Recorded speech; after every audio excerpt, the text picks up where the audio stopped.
Hello and welcome to the Reds Report. We are part of the Talksport network of fans, and with a new main sponsor, BarnsleySport.com is the best place to follow all Barnsley FC social media content. Check them out on Twitter, Facebook, or by visiting BarnsleySport.com. Lads, we made a few jokes the other week when Callum Simpson, the boxer, had won, and Guy Kitchen won his first match as well. That sort of theme seemed to carry on as we entertained Shrewsbury at home because it was a very physical match. Ian, Tigers blog, good evening. I hope you're all right. Let's get straight into this. Did we stoop to their level, or how did it come about? Because it wasn't a typical Barnsley performance, I felt. It was very physical, very stop-start. How did you see that one? I don't think we stooped to their level. I think we stood up to them. I'd like to think we weren't bullied. I tweeted after the game that they basically came for a point, tried bullying us. They chased the ref all over the pitch. Their number 9 spent most of the game on the floor, and they got what they deserved, which was absolutely nothing. Although they did nearly grab a point near the end. But I don't know where it all come from, because it's not like we've got, had spicy encounters with them previously, or we've got any previous with them. I just think I think they maybe saw what Burton did to us a little bit and got stuck into us, and teams have had a go at us, lower teams have had a go at us and got something out of it. And I think they were trying that, only I think we stood up to them and weren't bullied by them. But the ref lost it, and had he got a grip early on and refereed it correctly, we wouldn't have had 2 reds and their manager being booked and numerous other bookings. So I think we stood up to them, and look, thankfully, bounced back after Burton, didn't we? Yeah. Almond and coconut water sipping Steve Andrews joins us as well, as always. Steve, the one change in the starting lineup with Waters starting for James Norwood, it was the right sort of match for him, wasn't it? I mean, they're quite alike in like the physical side of the game. How did you sort of view his performance? Because a lot of on Facebook I've seen, and on Twitter, social media, people saying, the jury's still out. I thought them two worked quite well together. How did you see that? Obviously, I must have been using my other glasses then. I would have thought it was decent. He missed an open goal, which were absolutely shocking. For me, I agree that jury is still out. He's certainly not proved to me that he's better than Norwood. I know he got a lot of hype when we signed him, and I'm sure there's potential there, but I think he needs to bring it out a bit more. But again, he can't show what he can do if he's not getting game time. So, starting him, we call, gave him that opportunity, and he did show flashes. He did show some nice touches. But yeah, I mean, I would like to say we want to see more of him. However, there's not that many games left now, for him to sort of stamp his authority. For me, your main starting 2 are still Cole and Norwood. And you said there about Max Waters. One of them we want to see more of. Ian, one person who we did see a lot of on Saturday, but probably the person that you want to hear least of is the referee. You alluded to it earlier on. I always wonder when he gave their manager or their head coach a yellow card, and I sort of think, unless you get a fine for that, I mean, I don't know how it works, but it don't really do well, does it? Giving somebody on the bench a yellow card. But anyway, he did that. You go 2-0 up at half time. It all went slightly downhill. I would go south in the second half. The Cadden red card again. The way I saw it is contact was made, although not. For me, it was probably a deserved yellow.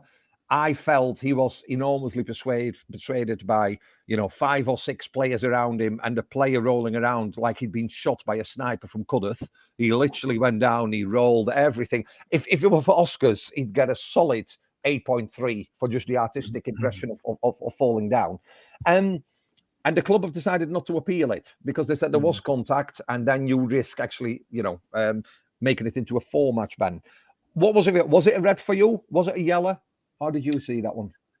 It wasn't a red for me. I thought it was a yellow. I don't think it was high enough up to be a red, up his leg kind of thing. And to be fair, I heard the guy scream from the back of the Ponty where we were. It was just ridiculous. And then you got all their teammates haranguing the referee, persuading him to check. I thought this was going to be a yellow. I was really surprised when he pulled the red out.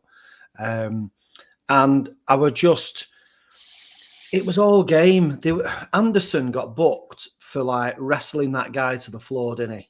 And when it happened the other way around, and I can't remember who it was, got wrestled to the floor, he was really reluctant to give a yellow, and there was no consistency. There were challenges going in, and like Duff has said, there were 4 or 5 other challenges that were worthy of a red on that during that game that weren't given. I thought it was a soft red. I'm surprised they've not challenged it, but having listened to what Duff has said, they've been kind of told, haven't they, without being told, to say, you're going to lose this and you could get a 4-match ban. So they've kind of gone, right, okay, which probably not the bad way of doing it. At least you've sized up whether you've got a good chance of defending him or not. Yeah. But I just felt that he'd lost the last half an hour. He'd just lost it. Whoever swayed him. But I just didn't get the consistency. The amount of times there, but I think that Street lad, was he on the wing? Was who everybody kept taking the pee out of when the ball kept running out. He was whinged and moaned at that linesman constantly. Like I said, the number 9 on the floor all the time, big strapping lad, were going down like a baby. And I just felt we were a bit harsh. So don't be like we were at Burton with the handball on the line. We've just been harshly treated, haven't we? Cadden's been playing all right, losing for 3 games for a challenge that wasn't worthy of a red card. Yeah, Steve, did you share the same views that it was really, it was quite harsh, and it felt just influenced by those players? Because I think when a player shows dissent and they get a yellow, when you've got 5 or 6 telling you what it should be, I just think you should give the first one to come to you to tell you how to do your job. They should give him a yellow to get them all off, because I think if you strip everything away, he was a foul, but yellow at most, Steve, or? Do you share the personally, I didn't even think it was a yellow. I've watched it 2 or 3 times. He puts his foot's on floor. When he comes to other player, it's not as though it's raised. He doesn't catch him on top of his foot. I mean, you could say that he's actually just trying to block ball. So even for a card, for me, no chance. Referee for me had lost control as soon as he blew first whistle. There were just something about him, whether it were an arrogance or what, I don't know. I can't put my finger on it, but it just like Ian said, there was no consistency. But how many times do you watch your match of your day and stuff like that? And the pundits on there are always saying, "Oh no, players shouldn't be going around referee, and it's they should be booking them," and they've been told about that. Did nobody bother telling Shrewsbury about that? That's the thing. He just wavered under peer pressure completely from their players. You saw that on a Premiership football pitch, and there'd be uproar. Micah Richards and Roy Keane would be calling them alt names under the sun and saying they shouldn't be going around referee like this, that, and other. I'd like to go on around referee at end of game, to be quite honest, after sending Cadden off. But there you go, that's a different thing altogether. Standard of refereeing at the minute is disgraceful, absolutely disgraceful. And the fact that we didn't appeal it because we were supposedly told that will not win it, that just stinks of, well, I don't know, insider trading or whatever you want to call it. There should be none of that. If we feel as though it's not a card, we should appeal it. There shouldn't be a case of, I'll just tip you off and don't. You know what I mean? It just stinks. It absolutely smells rotten. But that's EFL for you. That's referees for you at this particular time. Look at EFL with manager at month. Duff's has he got 3 managers at month? But he's not even in for manager at year. It stinks. Big teams, massive teams like Sheffield Wednesday, obviously, they're always getting that nod. We just get shafted every time, and it really pees me off. And I'm not swearing because we've got new sponsors.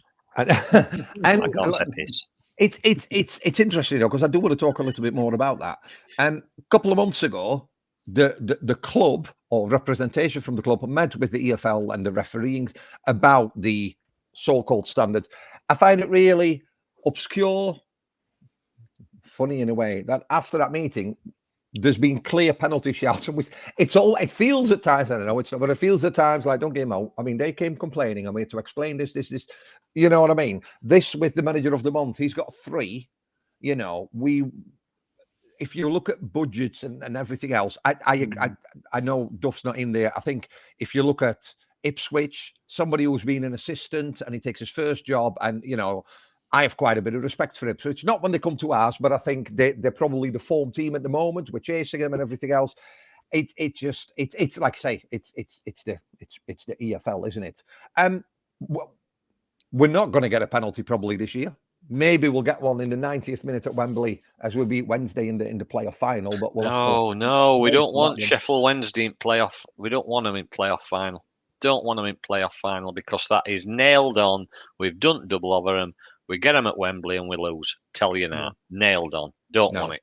Don't want it. Don't want them I don't want to be anywhere near Sheffield Wednesday for playoffs. Right. Talk about that later then. How do we resolve the Cadden problem then? He's out for three matches.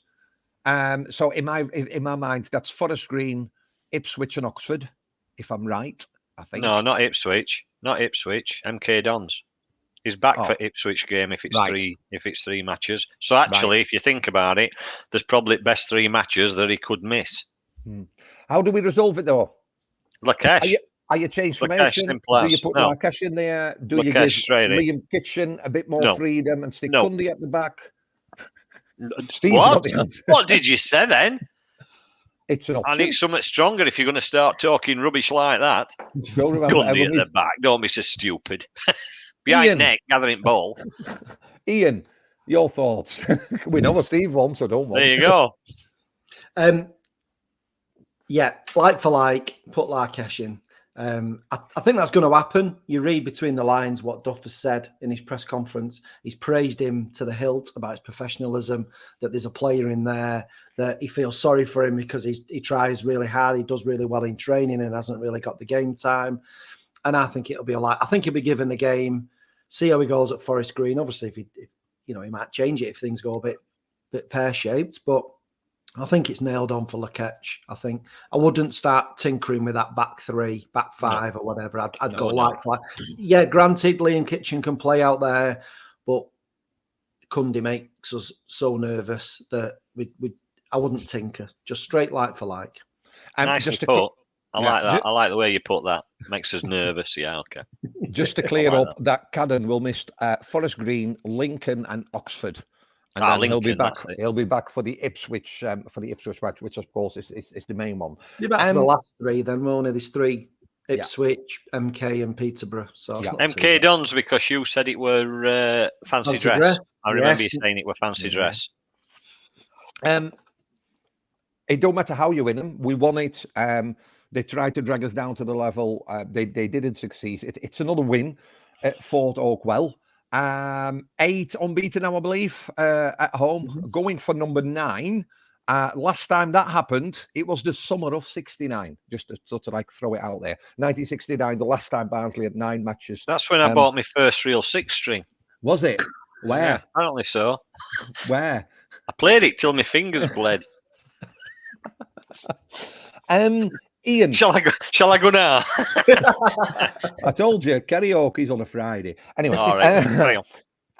Ian, you first. I mean, Fort Oakwell, can we see how do you think till the end of the season going unbeaten? Why not? I think if we got Oxford, they're up there. I think their players are on beach, aren't they? They've had a shocking second half of the season. I think that's very winnable. Yeah. Ipswich on the day. We could certainly get a point out of it. I think we could, depending on what's needed going into that game, because I'm trying to think out what do we need now before we definitely confirm we're in the playoffs. I'm not very good at maths. Just keep winning. But, I think there's no reason why we can't get something out of that game, even if we can't beat them. I think we got a point at their place early on in the season, so I don't see why we can't.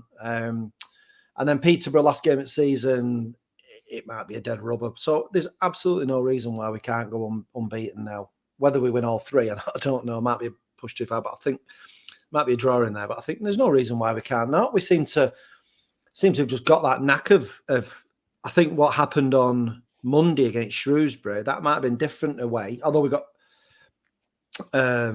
we've had some good away results, not recently, but this season. But I think at home, that home form just got us over the line. I think the Ponty the atmosphere wasn't brilliant on Monday, but they did stir up a bit in the last 10 minutes. Duff was really trying to get the West End going and stuff. And I think that home advantage got us over the line when they put 9 minutes of injury time up and everybody groaned. I think there's no reason why we can't go unbeaten at home between now and the end of the season.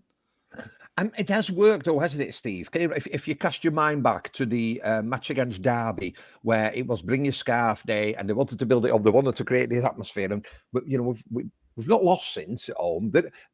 Does it feel different to earlier on in the season? Do you think these home matches? I mean, it was a little bit sort of stale at times, maybe, but I suppose there's nothing gets fans riled up more than scoring. A bit of a fight on the pitch or an undeserved card, because that's what gets them up out of the seats, and that creates the atmosphere. Does it feel different now if you compare it to early on in the season? Do you feel there's a better atmosphere? I think it is slightly better. I mean, it were a cracking turnout on Monday. I think it was about 13 and a half, something like that. So there's a few more. It was good. There was a lot of like young kids and stuff could get to see the game and see them win as well. They'll be like, I want to go back. Yeah, and I think that's what we do need to be encouraging. I think as a home form, to be honest, with the crowd, although like you said, crowd a little bit subdued on Monday. But having said that, we were a little bit subdued when we were winning 5-0 week before. So it does sometimes take something on the field to get the fans going. But it's his own away form at the minute that I'll be quite honest, does worry me. It does worry me. You look at Forest Green on Saturday, and I know we're going to say they're at bottom at league and blah, blah, blah. But we had this exact same conversation about Burton last week. Yeah. And Burton turned us over. Exeter. It would have been a completely different game with the penalty and the sending off, which it should have been. But yet again, as we did with Exeter, we sort of reverted to type and didn't play the football that we play at home. We seem to have a lot more confidence on the ball at home. But that's something now we need to take to Forest Green, because for me, Forest Green away, Lincoln away, couple of winnable games, definitely.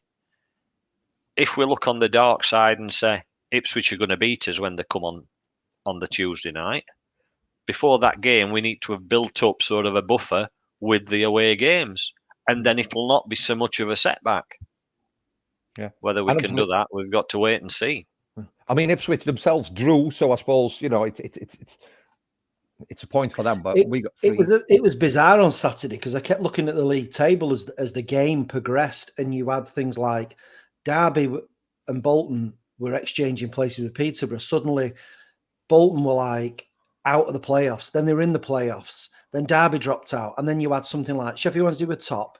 Then I think Ipswich went top, and then somebody went third, and it was like we were consistent because we kind of got that buffer above 5th and 6th, and we're not quite there to get third. But the others were just like it was bizarre, and that probably might unsettle some of those teams because it was literally as the goals were going in and being conceded, the table were changing all the time. That could go right down to the last game. That I suppose we're not pressure. We're not putting any pressure on ourselves. I suppose when you have the view like Duff has, or 45 minutes at a time, league position being in 4th, I suppose, and the points get below us and above us affords us that little bit of freedom rather than those that are in the playoffs, out of the playoffs, or into automatics, back into the playoffs.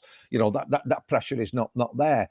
I mean, talking about the teams above us, obviously there's 3, there's Ipswich, there's Plymouth, there's Sheffield Wednesday. Sheffield Wednesday won. Ipswich drew, Plymouth lost. There's still a hell of a lot of points to play for. I don't think anything has been decided. If the season had come to an end today, and this is something that Barnsley FC polls on Twitter sort of asked us. If you look at, for us, the player of the season so far, and I know there's still some matches to go, it's difficult, isn't it? Because all over the pitch, normally you have one outstanding, and I suppose you can make a case for Anderson for just being solid throughout the season. But then you look at the influence of like Herbie Kane, you look at the goals that Levante Cole score. It's all over. You look at Bobby Thomas came in January, but you know, look what he's done or what he's achieved. Name me a couple of players and the reason why they should be in the running for Player of the Year. Steve, go first. Go on. Liam Kitchen. For me, because he's had a couple of ricks in him through season, but I think out of everybody, he's probably the one. No, probably Devante Cole as well, but he's probably the one that's come on the most this season, and in a way become a bit of a cult hero on Ponty End because of the way he plays. He plays with his heart on his sleeve. He gets stuck in. He makes gut-busting runs. He scored that goal running 55, 60 odd yards down pitch. That for me just shows the commitment and the passion that lad's got. He's not always got the best skills, but then again, we're not Premier League, are we? Do you know what I mean? So for me, at the minute, if I had to make a vote today, to be Liam Kitchen. I have to say, there was the incident in the match against Shrewsbury when Mads Anderson got a yellow card, and he didn't want to go back to the ref, if you remember. He walked away, and the ref kept going back, and Liam Kitchen actually calmed Mads Anderson down, and I thought, that's the measure, isn't it? Because Liam Kitchen, I suppose, early days was, I wouldn't say a loose cannon, but he had a he was good for a yellow card, though, isn't he? Always, yeah. And I suppose he has grown, hasn't he? Anybody you would put forward, Ian? Does Herbie Kane get a look in, or are we going for Mads Anderson? Or I would go through the spine of the team. I think Harry Eisted has done fantastic. I know he's only been here since January, but you look at the spine of the team, Mr. Consistent. Yeah. Kitchen at the back for everything, for all the reasons that Steve has said. I completely agree. Luke O'Connell in the middle. Yeah, Harry Kane. Herbie Kane. Harry Kane. He won't get in our side, Harry Kane. I'm only on pop. Herbie Kane, yeah, absolutely turned it around, proved a few of us wrong. But for me, go through that Kitchen, Connell, Cole, that spine of that team, any one of them three. I mean, Eisted's only been there probably half the season, but Kitchen, Connell, Cole, any one of them three through that spine of that team are well deserving of the award. And I would not like to choose it at all, because I think you could probably got 8 out of the 11 would be worthy winners, wouldn't they, really? Because we've all been more of a team that get consistently 7, 8 out of 10. Yeah. Well, we look forward, and I know we mentioned him earlier on. Forest Green. For some people, it's very easy to bottom of the table. That's what Sheffield Wednesday thought, and you can't, because sometimes when teams are down there, there's not much pressure on them in there, so they probably play with a little bit more freedom, knowing full well of the results they are capable of, because beating Wednesday on their home turf will be a big scalp. So we've all agreed that Larkesh comes in for Cadden up front for this one, because again we're talking about Tuesday, Saturday. Who are we as the strike force? Cole seems to be he has to start. Who are you going with up front, Ian? Let's do you first. Which 2 strikers are you playing up front? Simple for me, Cole and Norwood. Yeah. Absolutely, without a shadow of a doubt. Steve's laughing his head off. No, it's all right. I'm just going to throw a spanner in it works just for laugh. You know what? Forest Green on Saturday, like you said, we've got a run of games now on top of each other. I'd start Tadic and Watters against Forest Green. I really would. And I'm not dropping Cole because he's done anything wrong at all. But saving for Lincoln. I want him to be firing when it comes to 2 or 3 games afterwards, especially for Ipswich. Obviously, you need people fit for Ipswich, but I don't want to burn him out. And I think because it's Forest Green, not because they're bottom at league, but just because they are having a shocking season, I think it would be an ideal opportunity just to, even if you only get them first half, but just give Cole just a bit of a breather. Because let's face it, Norwood has had a couple of games where he has had a bit of a breather, and when he's come on, he's looked really fired up and hungry for it. And I just don't think it would be a bad thing. I thought the fitness levels on Monday were good, though, considering they chased that game on Saturday against Burton and pretty much the same team. And Herbie Kane put a shift in again on Monday, and Cole's played and stuff. And I was quite pleased to see that they weren't blowing a bit on Monday, and it was a physical game. It wasn't a walk in the park. They had 2 tough games there in the space of a couple of days, and they didn't look like they were burning out at the end of the season. None of them looked. They all looked really fit. So that's quite pleasing. Thing for me as well, and I don't know if you think the same. We're not apart from Luke Thomas, who incidentally I think should start. Phillips won't start for me because again, for me, he didn't do a great deal on Monday. Very, very, very, very poor. But anyway, that's another story. Apart from Luke Thomas, subs wise, Benson, Russell are not necessarily bringing much to the party at all. They're not bringing much of a change. Last 2 or 3 games where he's brought Benson on, not really shown anything at all. And I just worry that if you take sort of your front 2, Lakesh maybe, and Luke Thomas definitely, bench is not that strong really, and it should be. You should be having players wanting to come on and do well and push their way into this team. But Benson and Russell at minute, for me, don't instill me with confidence. I think with Russell, I think he's not had a long enough stint here, has he? I'd give him the fair crack of the whip with that. I'll have what you're saying, definitely, but I think he's not really been given the minutes. Benson has. I know he's had injury spells, but before that, he was regularly in that side, and he comes on and flatters to deceive for me. Yeah. And when you look at Phillips, can be anonymous, and I thought we played virtually with 10 men on Monday. He was just well off the pace. And Luke Thomas can change a game, but I think Benson's a bit. Yeah, he's bang average at best. When he comes, I have to say, at one point I thought he'd be the first one off Phillips because quite a few times he either placed the pass and he was too far, too wide, or he asked for the ball and the first touch let him down. Burton was same. I thought he would have brought him off in that first tranche of substitutions at Burton, and he didn't, left him on. And same on Monday. And I don't. Not for me to question. Obviously, Duff sees the damn sight more than anybody does, but not for me.